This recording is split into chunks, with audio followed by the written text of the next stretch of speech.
Good morning, I'm Angelo Castro III. I'm Mary Monreyes sitting in for Angela Lagunsan Castro. This is News and Views. And here are today's headlines. President Bongbong Marcos confirmed the death of a Filipino worker amid the ongoing conflict in the Middle East. The House Committee on Justice begins deliberations on 4 impeachment complaints against Vice President Sara Duterte, focusing on whether the cases are sufficient in form and substance. Health Secretary Ted Herbosa pushes for a total ban on vape products, warning they are toxic, addictive, and pose serious health risks, especially to the youth. And in sports, Gilas Pilipinas suffered a tough loss against Australia in the second window of the FIBA World Cup Asian qualifiers.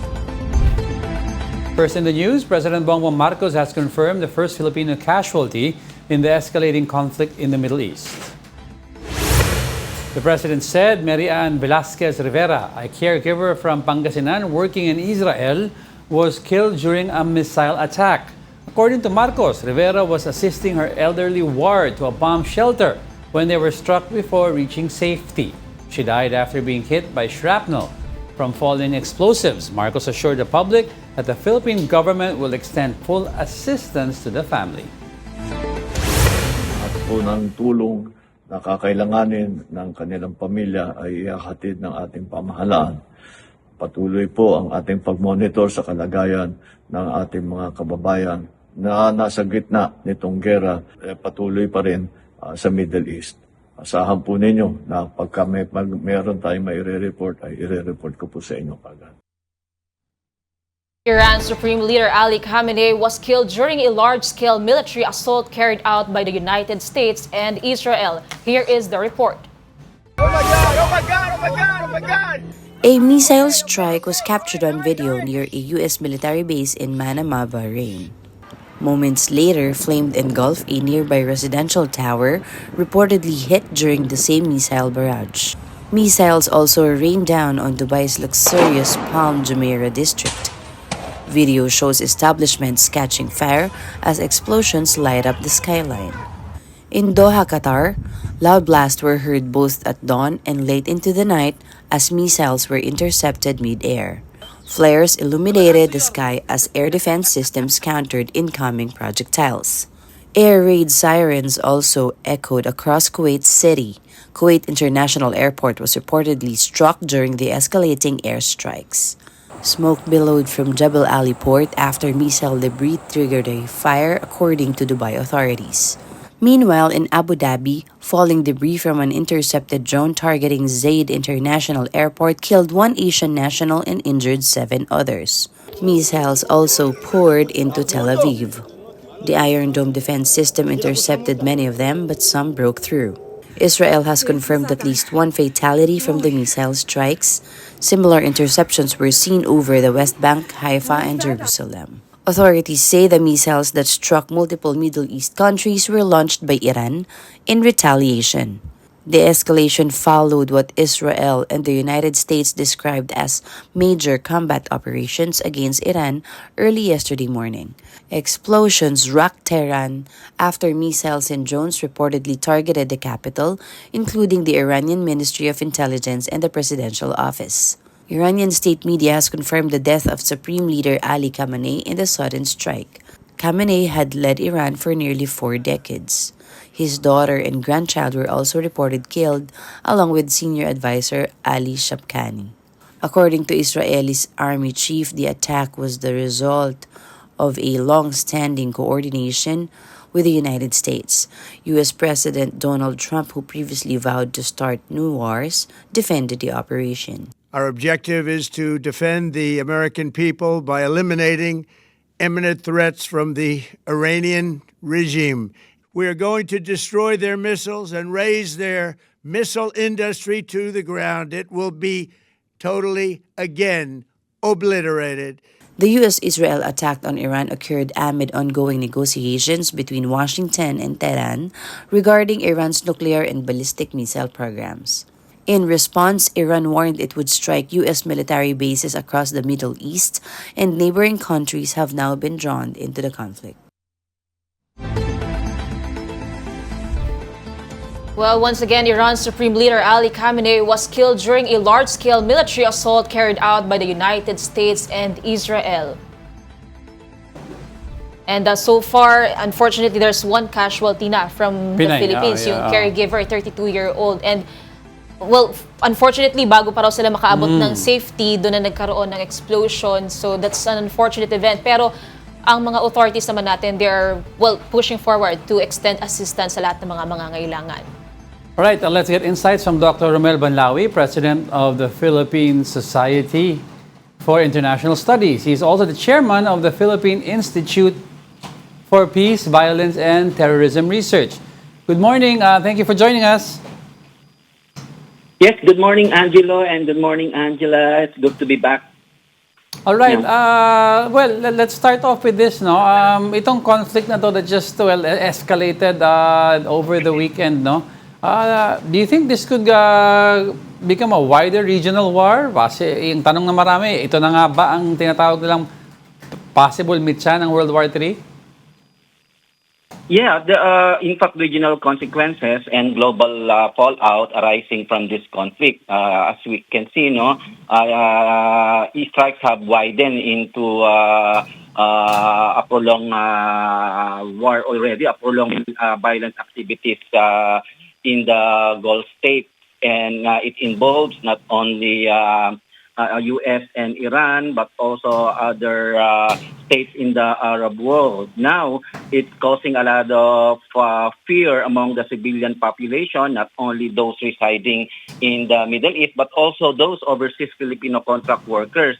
As I monitor the situation on the ground, people across the Middle East have been instructed to take precaution and possibly to take cover from possible Iranian retaliation. And I think I'm very worried that the current situation might trigger the risk of a massive humanitarian crisis and even mass displacement of civilian people if the current situation is not addressed peacefully.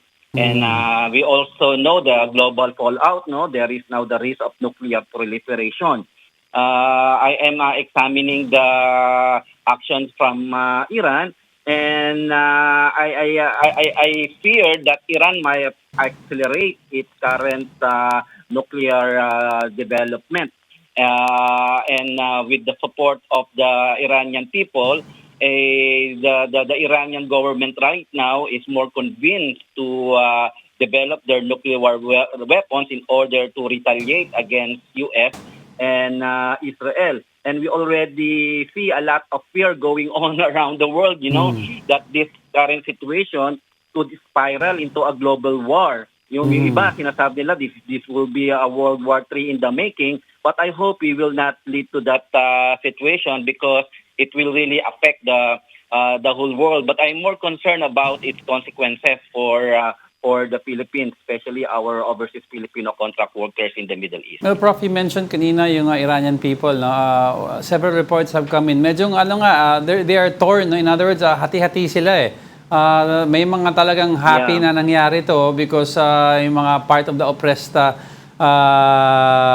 era before. Pero how important is the reaction of the Iranian people in terms of possibly de-escalating this? How can they be successful into possibly overthrowing the Iranian government? Yes, go ahead, Prof. Yeah, unfortunately, right now, there is a serious effort on the part of the United States to really pursue regime change in Iran. But there are also other popular support. There's popular support for the existing regime. There's also a support to oust the existing regime. So Iran is very divided now. And it is a classic case of a nation in distress as divide and rule. It's easier to rule a country that is heavily divided. But based on my analysis of other situations like what happened in Iraq, in Syria, and in Afghanistan, regime change is one thing, But normalizing the situation is another That's thing. right. Now we see Syria, Afghanistan, and Iraq having difficulties in their political normalization process, and we don't want that thing to happen in Iran. And Iran is a special case, Angelo, no? Because Iran has the tacit, a very obvious support of the Chinese government and the Russian government and other countries in the Middle East who feel that the United States is really exercising and flexing its muscle to really change regime that it does not like. So that's creating a movement against the United States. Okay, and that is why Iran is targeting American military bases in the Gulf states in order to deny the United States further military advantage in the area. Well, Prof, so sa nakikita nyo, it's more of the regime change. Pero the Trump administration also said they want to denuclearize Iran. Nakuha na nila to. And then there's a mention of regime change. But what's in it for the U.S. now? Should things escalate? And how is this going to affect the position of our country when it comes to diplomatic relations? Well, it's a double standard. They want to denuclearize Iran, but U.S. is not denuclearizing. U.S. has the huge arsenal of nuclear weapons all over the world. So it's a double standard. You're saying that it's okay for the Americans to hold a gun and not for the rest. You see, that's the crucial issue. If you want to denuclearize, don't single out any country. So there must be a call for global denuclearization. Dismantle all nuclear weapons, and that includes all nuclear weapons being maintained by the United States and by other major powers. Why single out Iran?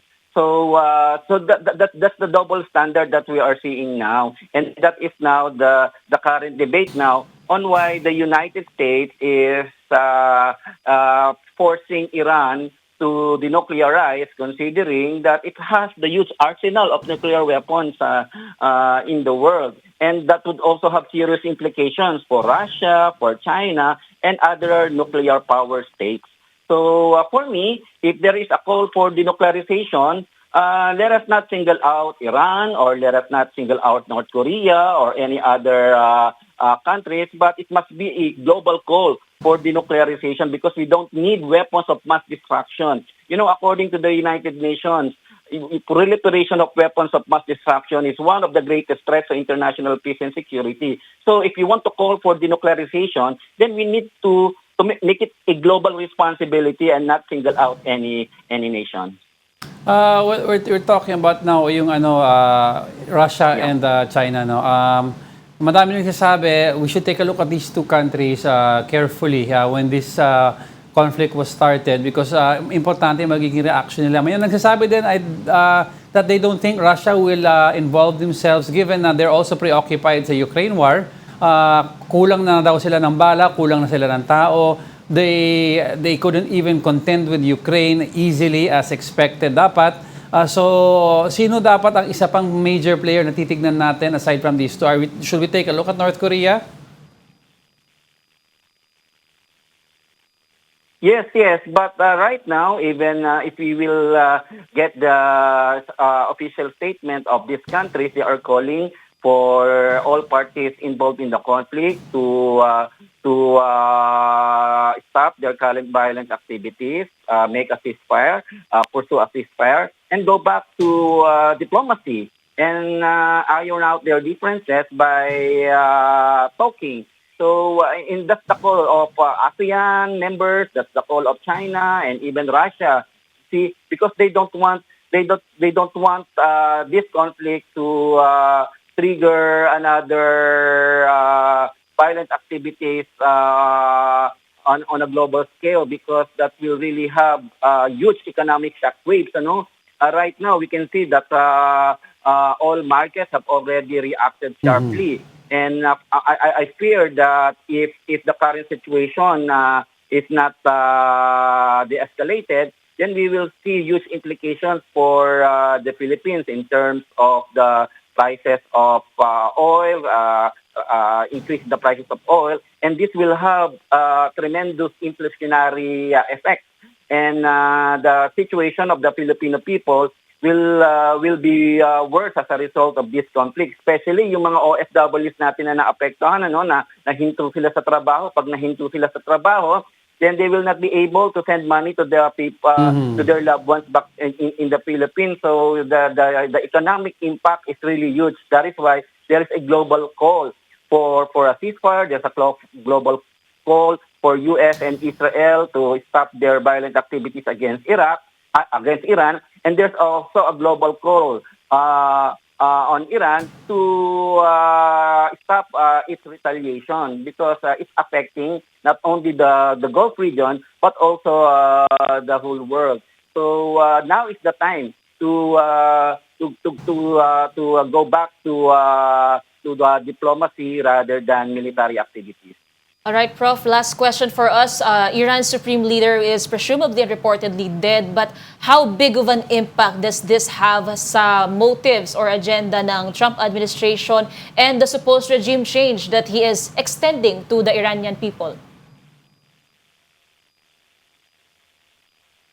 I think President Donald Trump failed to learn lessons from the past. The changing a regime will not make a country better. We have seen that in Iraq. We have seen that in Syria. We have seen that in Afghanistan. In Afghanistan, it's really a very funny case because they made a regime change in Iraq, but by overthrowing the Taliban, only to request the Taliban to go back in governing Afghanistan after 25 years of tremendous fighting. So there must be other ways to make the world more peaceful, to make the world more stable, rather than reaching change. So what we need now, I always admire the Bandung Declaration. The Bandung Declaration initiated by Indonesia and also followed by other countries in Asia. Bandung Declaration calls for peaceful coexistence. We have differences. We have different political systems. We have different economic development. We have diverse culture. But in the midst of those differences, we can peacefully coexist. And I think that is now the clarion call right now, that we have to peacefully coexist rather than eliminate those whom you feel is different from what you're doing. And for Iran is really different from the United States, but they can coexist peacefully by paying due regard to the sovereignty and even territorial integrity of other states. So what we see now is an example of how the United States is using its current military power in order to impose its will on other states. And for me, that is a threat not only to global peace and security, but also a threat to the sovereignty and territorial integrity of all states in the world. All right. Thank you for your time and insights, Dr. Romel Banlawi. The House Committee on Justice is now deliberating on the 4 verified impeachment complaints against Vice President Sara Duterte. The panel will determine whether the complaints are sufficient in form and substance. Let's watch this. Betrayal of public trust. It was endorsed by Representative Antonio Tino, Representative Sara Jane Ilago, and Representative Rene Luis Co. The second impeachment spans 41 pages, signed by 17 complainants. First among them, Francis Joseph Aquino D. It presents 5 grounds for impeachment, structured as Articles 1 through 5. It was endorsed by Representative Percival Sendanya and Representative Laila De Lima. The third complaint, it runs 98 pages, signed by 13 complainants, with Reverend Father Joel Sabalia appearing first. It alleges 6 grounds for impeachment and was endorsed by Representative Laila De Lima.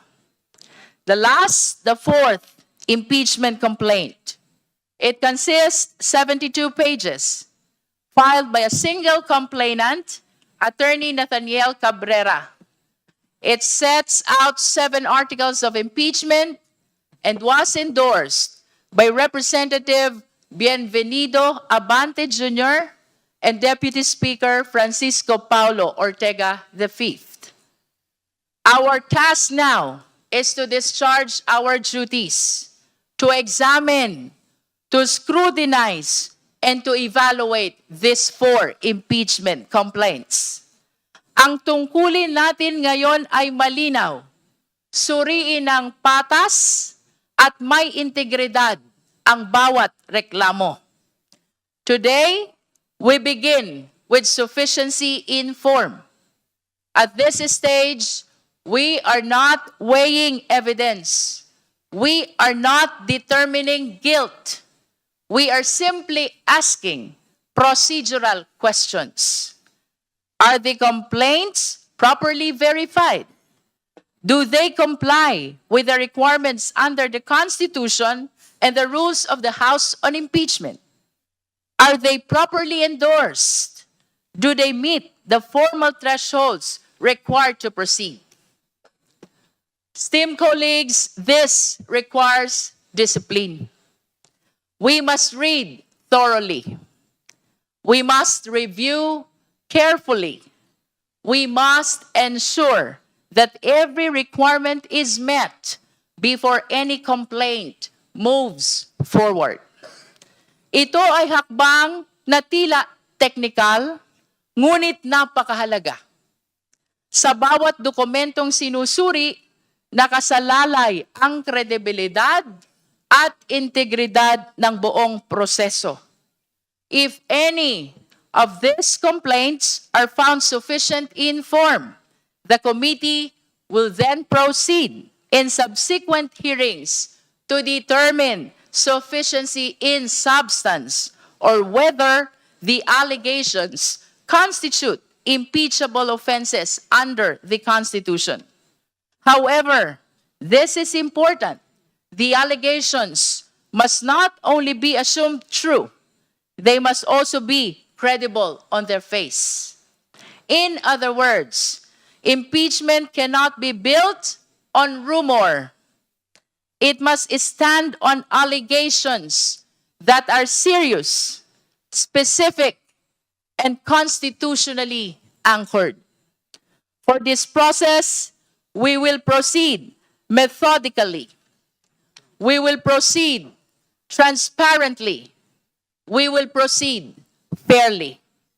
At higit sa lahat, tayo ay kikilos ng naaayon sa saligang batas. We owe that to the complainants whose claims will be scrutinized. We owe that to the Vice President who will have the chance to respond and clear her name. We owe that to the Filipino people who have a right to know the truth, to see justice done, and to hold their leaders accountable. Let me say this clearly. No one is above the Constitution. Not the President. Not the Vice President. Not the Senate. Not the House of Representatives. So today, we begin calmly, carefully, constitutionally. The Committee on Justice is now in session to determine the sufficiency in form of all 4 impeachment complaints versus the Vice President. Let the record show that we proceed not in anger, not in haste, but in fidelity to the Constitution and to the sovereign Filipino people. Maraming salamat po. Before we proceed, we are requesting Honorable Vice Chair to read the ground rules in our today's proceedings. The Honorable Bel Zamora.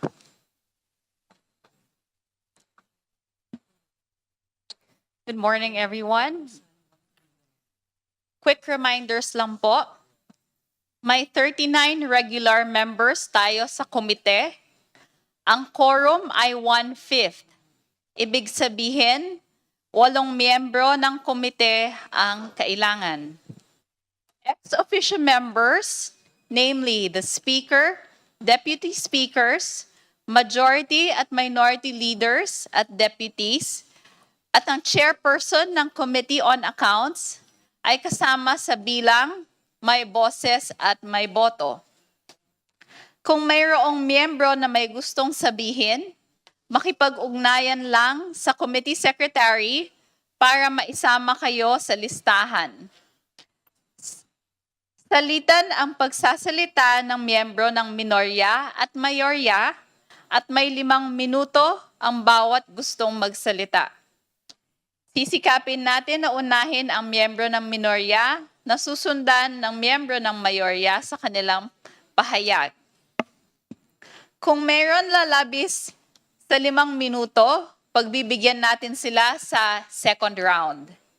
And finally, please wait for the chair to recognize you before speaking. Thank you.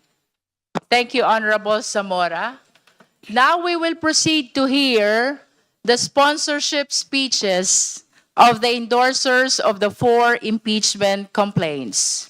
To begin with, for the first impeachment complaint, which we will be referring as Castro impeachment complaint, we're requesting the endorsers, the Honorable Tino, the Honorable Co, and the Honorable Ilago. Madam Chair, may I proceed? You may proceed, Honorable Tino. Maraming salamat, Madam Chair. Madam Chair, mga kinatawan at mga kababayan. Noong July 2022, kakapanalo pa lang ng UNITEAM sa pambansang eleksyon. Bago pa man uminit ang kanyang upuan, humingi na agad si Vice President Sara Duterte ng confidential funds sa Malacanang. Sa kabila ito ng katotohanan ayon sa tradisyon at batas, walang CF, confidential funds, ang Office of the Vice President at lalong walang CF ang Department of Education. Ngunit, dahil panahon pa yon ng UNITEAM, ang alyansang binuo para sa pag-isa ng ticket ng Marcos at Duterte, hinugot ng Pangulo ang 125 million pesos mula sa kanyang discretionary fund, yung tinatawag na contingent fund, para ibigay sa kanyang bise. Noong December 20, 2022, inisyu ng DBM ang cheque sa Office of the Vice President.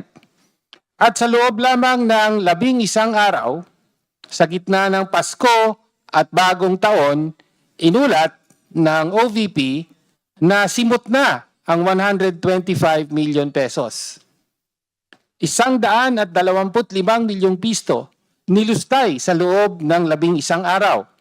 Insulto ito sa milyon-milyong Pilipinong nagkukumahog araw-araw para lamang may maihain sa kanilang hapagkainan. Hambog na pananahimik at pag-iwas o asal pusit ang naging tugon ni Vice President Sara Duterte nang usisahin ito ni ACT Teachers Representative Franz Castro na ngayon ay complainant na noong 2023 budget deliberations. Ngunit, hindi masusupil ang katotohanan. Ang Commission on Audit mismo ang naglabas ng Notice of Disallowance para sa 73 million na pondo ng CF. At sa pagpapatuloy ng investigasyon ng Kamara, tumambad ang mas malawak na anomalya. Aabot sa 612.5 million ang kabuuang CF o confidential fund ng OVP at DepEd na nakabalot ng duda mula 2022 hanggang 2023. Nakakita tayo ng mga dubious accomplishment reports at mga peking resibo. Sino ang makakalimot kay Mary Grace Piatos, Isang pangalang hindi matatagpuan sa kahit anong record ng gobyerno, ngunit ginamit para pirmahan ang paglabas ng pondo ng bayan. Ito ay isang malinaw na panloloko at pambabastos sa proseso ng audit. Batay sa mga ebidensyang ito, maliwanag na dapat ma-impeach si Vice President Sara Duterte sa batayan ng betrayal of public trust dahil sa sumusunod. Una, gross abuse of discretionary powers sa paggamit ng mahigit 612.5 million na pondo. Pangalawa, gross disregard of transparency and accountability sa pamamagitan ng pag-utos sa mga tauhan niya sa OVP at DepEd na gumawa ng mga peking dokumento, accomplishment reports at resibo. At pangatlo, dereliction of official duty dahil sa harap-harapang at paulit-ulit na pagtanggi sa oversight powers ng Kongreso. Sa harap ng mga akusasyong ito, anong naging tugon ng Vice Presidente? Paiba-iba, pabago-bago. Nung una, sinabi niyang ginamit daw ang confidential fund para sa national security at counter-insurgency dahil magkaugnay daw ang national security at education. Nang magbitiw na siya sa gabinete, sinabi niyang ginamit daw ang pondo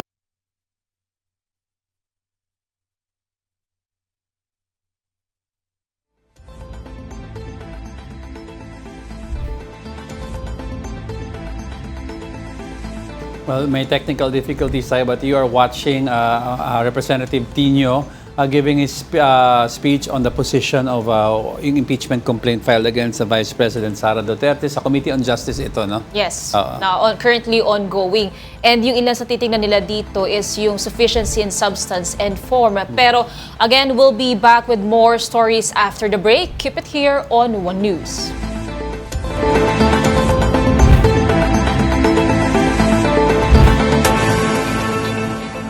Good morning. You're still watching News and Views here on One News. And as we know, deliberations have begun at the House of Representatives on the impeachment complaints against Vice President Sara Duterte. Let's go live now to the lower chamber with mobile journalist Amy Atienza for the latest. Amy, good morning. What's happening there right now? Good morning, Marimon Diego. Ngayon nga ay tuloy-tuloy na at nagsimula na nga yung preliminaries para sa 4 na impeachment complaints laban kay Vice President Sara Duterte. Pero kahapon nakarinig tayo ng balita na nag-back out na nga yung second impeachment complaint na final ng ilang civil society groups at endorsed din ni ML Party List Representative Laila De Lima at Bayan Party List Representative Percy Sendanya. Ang rason nila ay para nga daw ma-expedite yung process din ng impeachment dahil kung makikita din natin yung impeachment complaint nila ay halos same naman yung nilalaman nung 4 na impeachment complaints, kabilang nga dyan yung sa confidential fund, maging yung testimony ni Ramil Madriaga kung saan nga sinasabi na funded itong 2022 electoral campaign ni VP Sara ng Pogos at drug dealers. So titingnan natin kung ano yung mangyayari ngayong araw dahil for today ang agenda muna ng House Justice Committee ay ma-determine kung sufficient informed itong mga impeachment complaint na naihain dito sa camera. Ibig sabihin yan, authenticated yung records, verified yung mga endorsers, maging yung mga complainants at kompleto yung mga pirma nila at under oath itong mga impeachment complaint na kanilang ipinasa dito sa camera. Alright, Amy, ano ba yung sunod na asahan natin after this impeachment proceeding from the House? Ano ang next step moving forward nila kapag nakita na nilang there's sufficiency in substance and form dun sa impeachment complaint? Well, so far, after nitong preliminaries, for today, sufficiency in form yung i-determine and then mag-aalat itong House Justice Committee ng 2 days para nga sufficiency in substance naman nitong mga impeachment complaints din. After nyan, if ever man na maging sufficient, ay doon na magagawa ng impeachment articles na siya nga pagdidiskusyonan din at itataas na rin ito sa Senate impeachment trial. So titingnan natin kung magtutuloy-tuloy itong mga prosesong ito. Dahil nung nakausap din natin si Representative Jervy Luistro, sinabi niya naman na willing mag-work until recess, kahit recess itong House Justice Committee para nga dito sa mga impeachment complaint dahil aniya, isa itong constitutional process, hindi isang social media competition at kung affected man itong pag-announce nga din ni VP Sara ng kanyang pagtakbo bilang presidente sa 2028 national elections, sinasabi niya naman na kinakailangan lang talaga nilang respetuhin yung proseso nga nitong at saka yung gampanan, yung responsibilidad ng institusyon ng House of Representatives. So yan yung magiging yan yung mga aasahan natin, no, yung preliminaries muna, and from there titingnan natin kung ano nga ba magiging sa loobin din ng ilang members no ng House of Representatives, hindi lang ng House Justice Committee tungkol nga dito sa mga impeachment complaints. All right, thank you. That was mobile journalist Amy Atienza from the House of Representatives. Next on the news, Health Secretary Ted Herbosa is pushing for a total ban on vape products, saying they contain toxic and addictive substances that endanger lives. In an interview, Herbosa said vaping is not less harmful than traditional cigarettes and may even be more dangerous. He warned that some users have developed popcorn lungs, while others suffered permanent lung damage after years of smoking. The health chief stressed that as secretary, he cannot support products he considers poison, especially for the youth. Joining us now is Ralph Emerson de Golacion, Project Manager of Health Justice Philippines. Good morning, sir. Thank you for joining us. Good morning, Ms. Marimon and Sir Diego. Thank you for inviting us. Alright, let's start off na kasi ang daming misconception sa mga kabataan ngayon na mas okay na ang vape kaysa sa magsigarilyo, and they continue to do so and maintain that lifestyle. But just how dangerous is vaping ba talaga? Okay, thank you. Actually, vape or e-cigarettes are really contains chemicals that are dangerous to our lung health. Meron tayong tinatawag na e-cigarette or vaping use associated lung injury, or EVALI for short. This has been coined basically in around 2019, 2020, when the first recorded epidemic of vape use was recorded abroad. And in the Philippines, meron na tayong naitalang namatay because of vape use in 2024. And mind you, wala siyang any other substance na tinitake. Ang kanyang tinik lang ay vapes, and naging addicted siya. He's a 22-year-old male. Our Philippine General Hospital documented this case, and suddenly nagkaroon siya ng respiratory failure and heart failure. So kaya siya namatay. And again, this is very, hindi siya harmless. I'd like to emphasize that kasi many of our youth are saying na they know that vapes or e-cigarettes are less harmful, but it doesn't mean na wala siyang harm. So similar to cigarettes, it's harmful and meron siyang effect sa lungs natin, and ayaw natin na ito ang maging cause ng kanilang sudden na failure ng kanilang respiratory system and other addiction.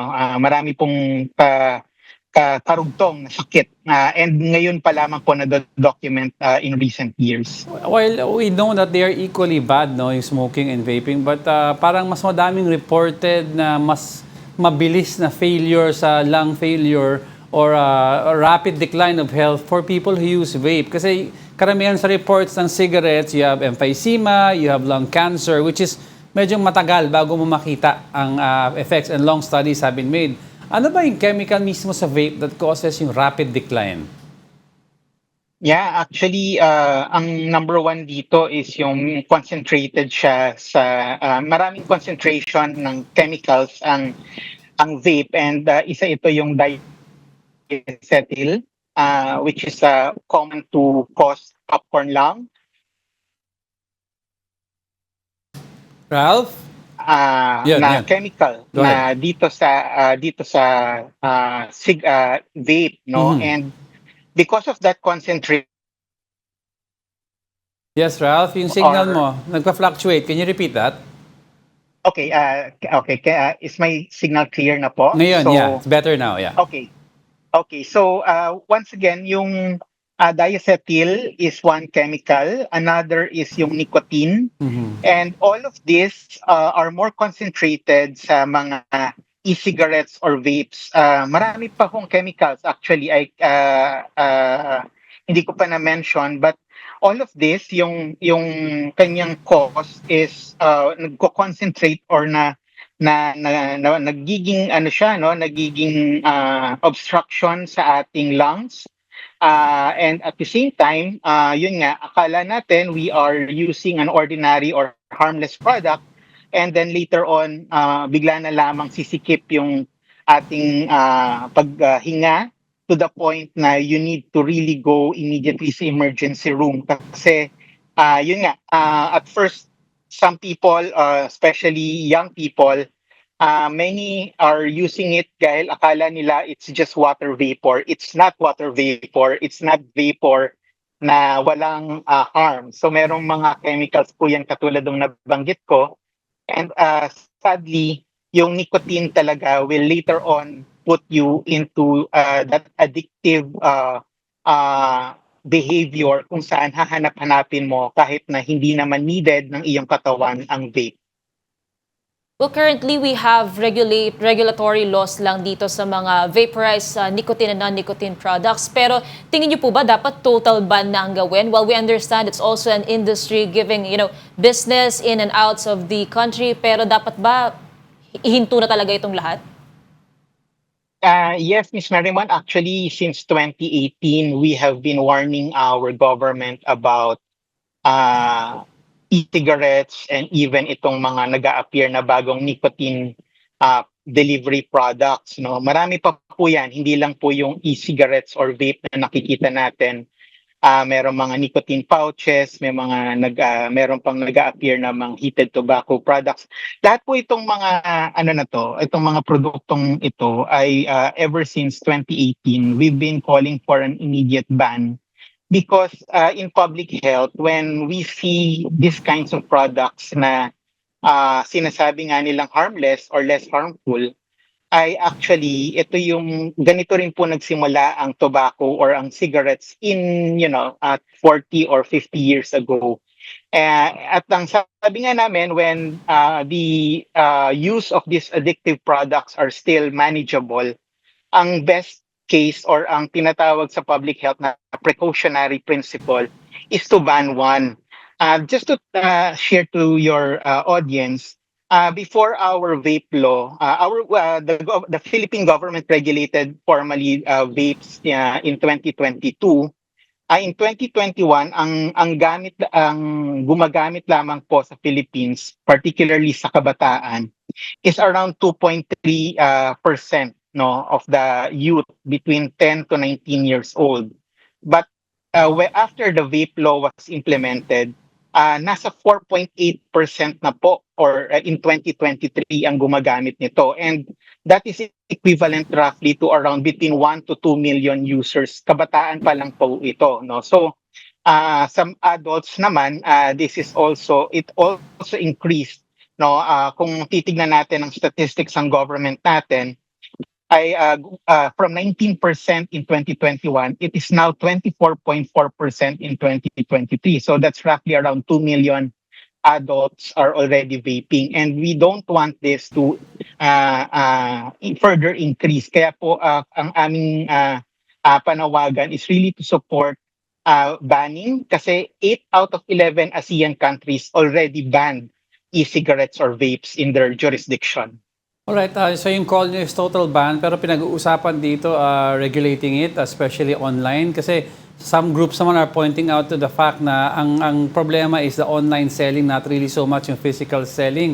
Are you willing to work with this muna just to get at least a way to regulate yung paggamit? Kasi yung packaging, grabe. Yung packaging, meron na bubble gum flavor. Kala mo pang bata ang packaging, so na-entice ang younger generation. Correct. Sir Diego, sa amin, we are willing to work with our government and policy makers. No, it's really important to note that while there is recognition that we are regulating it right now, we need to move towards the ban. And you're correct. The immediate solution is to restrict sales through online, lalo na po sa mga online shopping platforms. We have seen how vape and e-cigarettes are being marketed falsely. sa ating mga online users, lalo na sa mga kabataan. Kasi meron po sa ating batas na regulation, sinasabing provisions to regulate online sales. But honestly speaking, we feel and we think, no, nakikita namin na it is not effective dahil nakakalusot pa rin po at even the below 18 years old, kasi sa ating bansa 18 years old ang pinapayagan to purchase and use e-cigarettes. So we think it should be higher.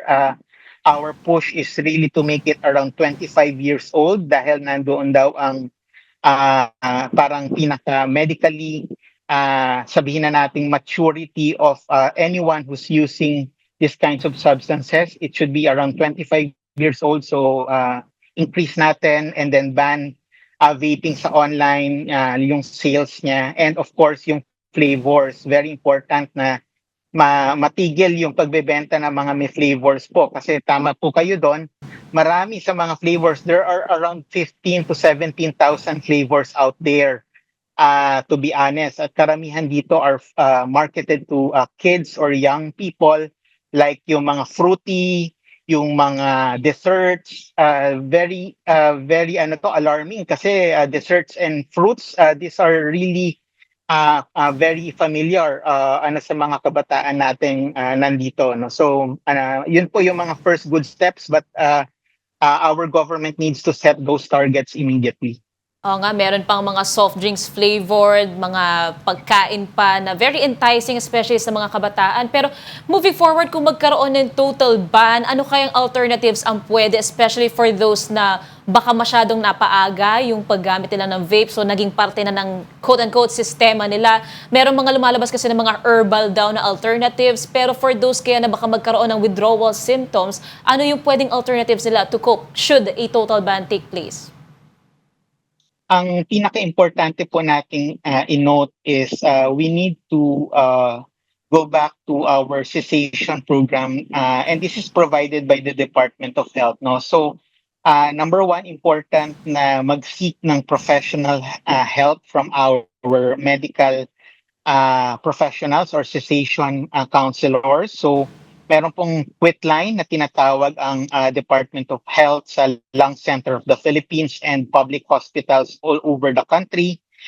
Mahalaga pong doon tayo magpunta, hindi po sa vape shop or sa mga online lamang na ginugugel ng ating mga kababayan or ng mga kabataan, no. Magandang mag-seek ng help from a medical professional once we are addicted. At meron tayong tinatawag at merong mga medically permitted na mga tinatawag na nicotine patches, which are available sa mga cessation clinics na accredited by our Department of Health. So important po yun. And of course, pangatlo, kung kaya nating sigurong mag-set ng katulad na sa sigarilyo, if we can do what they call cold turkey, that would be ideal. But again, it's a bit tricky for many of our people once they get addicted to this product. So magandang magkaroon ka ng either peer counselor or yung kasama mo to quit para mas na-encourage ka. And we also encourage the public to just check yung mga advisories from our trusted public health or international organizations like WHO or Department of Health for sound advices, including sa mga medical societies natin. All right. Thank you for your time, Ralph Emerson de Goliacion, Project Manager of Health Justice Philippines. Maraming salamat po. Don't go away because we're not done yet. Stay with us.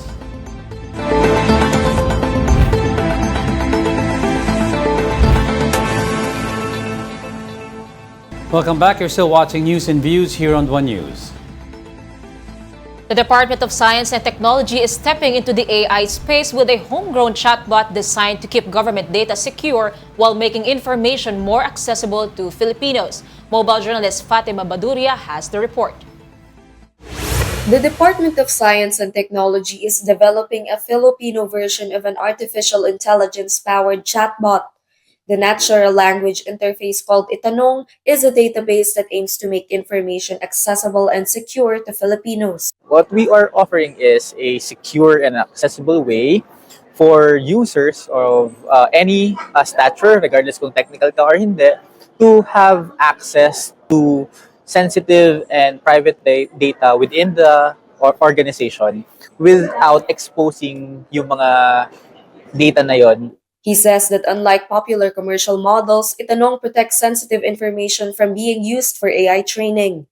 Adoptante says they will prioritize the deployment of the chatbot for the use of government agencies and local government units. This allows employees to search through internal PDFs, Excel sheets, and Word documents using natural conversation. And the best thing about Itanong, I guess, would be you can chat it sa language na gusto mo. English, Tagalog, or Filipino, and then even yung tinatawag nating Taglish, yung mixed na so naiintindihan niya yung context na regardless kung ano yung tinatanong. And it is grounded, yung sagot niya, hindi siya nag-hallucinate. While there is yet to be a clear timeline for a full public release, the team is currently conducting demos with stakeholders. The system is designed to have separate data channels for different departments, ensuring that one agency cannot access the private files of another. Adoptante says they will also bolster cybersecurity measures to prevent data breaches and hacking incidents. We're currently establishing partnerships, so hopefully by next year, nakapag-deploy na kami into multiple agencies na in the government. Itanong is part of DOST's projects under its National AI Center for Research and Innovation, which was launched last week. Kapatid Fatima Baduria, we are One News. From guarding buildings to growing food, a former security guard is now harvesting not just vegetables, but a new life through farming. Let's get to know him in this report by Mobile Journal, Daniel Dayao. A former security guard inspires many online after rewriting his future through agriculture. Following 2 decades on duty, Archie Owano stands today on half a hectare of land in Pampanga, tending 1,400 vegetable crops of ampalaya, sitaw, pepino, kamatis, and talong, all managed by himself. But before harvest came the hardship. So marami akong dinudutihan. So hanggang sa umabot ako sa 15 years to 20 years na naging security guard. Dumadami yung uniforme ko, dumadami yung payslip ko, pero wala nangyaring ipon. Yung sweldo ko ngayon, pagkakasyahin ko hanggang sunod sweldo, pag naubos sa utang, sa angla ATM, dumating sa punto na yung pin code ng ATM ko, hindi ko nakabisado eh. Originally from Davao de Oro, Archie moved to Manila in search of stability. When a farming program opened in Pampanga, he took the risk, not to quit work, but to find extra income. Doon sa lugar na tinira namin, kung saan kami nakakuha ng bahay, ay nagkaroon doon ng programa na yung lupa na bakante ay dinevelop as farming. Nagkaroon ako ng konting interest kasi nakita ko na sa lupa ay may chance ka palang pwedeng kumita. Ang iniisip ko, hanggang ilang taon na akong ganito, paano pag nag-aaral na itong mga anak ko, nagkuliyo ako, hindi enough itong sahod ko ng ganito. However, the first harvest was a loss. Out of 29 farmers, he was left alone to continue, with no guarantee, just self-study, trial, and error. His years of practice then led to grossing 6 figures in a cropping season. According to agriculturist Ron, with the right persistence like Archie, agriculture remains sustainable. Actually, napaka-realistic nito, pero ang magandang malaman ng karamihan is hindi ito instant. Kailangan nating maging familiar sa management practices. Hindi sapat ang sipag lang, kailangan rin natin ng diskarte, yung timing ng pagtatanim. Kung planting season ba nung itatanim nating crops. And pangalawa na rin yung variety na itatanim natin. As the average age of Filipino farmers now ranges from 53 to 59 years old, Archie proves it's not too late to start, as trainings and technical support from the government, LGUs, and state universities continue. Talagang may pera ang lupa. Basta alam mo lang i-manage. Hindi kailangan malaking puhunan. Hindi kailangan malaking lupa. Ang kailangan puhunan dito, kalaman. Manunood ka ng about farming and then itry mong magtanim. Sa paso nga sa bahay, pwede kang magtanim eh. Archie's story reminds us that agriculture is not a last option. It is a future that can be grown. Kapatid Mobile Journal, Daniel Dayao, we are One News. And now in sports, the UAAP Season 88 Women's Volleyball had an action-packed weekend with UST, UP, DLSU, and FEU claiming big wins. Gilas Pilipinas, however, lost to Australia in the FIBA World Cup Asian qualifiers. Mobile journalist Denise Valdez Sancho has the report. It was a weekend of statements in the UAAP Season 88 Women's Volleyball Tournament, with sweeps, upsets, and streaks stealing the spotlight. Last Saturday at the UST Quadricentennial Pavilion, the UST Golden Tigresses defended their home floor in dominant fashion, dismantling the UE Lady Warriors in straight sets 25-11, 25-14, 25-14. Running the show was playmaker Cassie Carvalho, who tallied 13 excellent sets and chipped in 5 points to claim Player of the Game honors. The biggest shock came when the UP Fighting Maroons took down defending champions NU Lady Bulldogs in a 5-set thriller, 25-16, 25-16, 22-25, 29-31, 16-18. It was NU's first loss of the season. Reigning 3-time best middle blocker Nina Itang led up with 18 points built on 10 attacks, 7 blocks, and an ace. The Lady Bulldogs, however, were without rookie standout Sam Cantada in the final 2 sets after she suffered a minor lower leg injury late in the third. First of all, I'm not sure everybody understands what we do every day like you do. We work so hard. So today was the best example that we could have for these girls to grow up, mature as women also, not only as players. Sunday at the Smart Araneta Coliseum, the DLSU Lady Spikers stayed unbeaten, stretching their record to 4-0 after topping the Ateneo Blue Eagles 25-14, 21-25, 25-15, 25-17. Lilay del Castillo erupted for 18 points, including 8 blocks and 3 aces, powering LaSalle's 4th straight win. Feel ko hindi ko lang naman i-credit yun sa akin kasi credit ko din siya sa wing spikers namin kasi hindi naman ako makakablock if hindi sila nakakatapat ng ayos. Meanwhile, the FEU Lady Tamaraos bounced back from a set down to outlast the Adamson Lady Falcons 22-25, 30-28, 25-17, 25-20. Margaret and Carnation kept their defense tight after adding 26 excellent digs and 10 excellent receptions.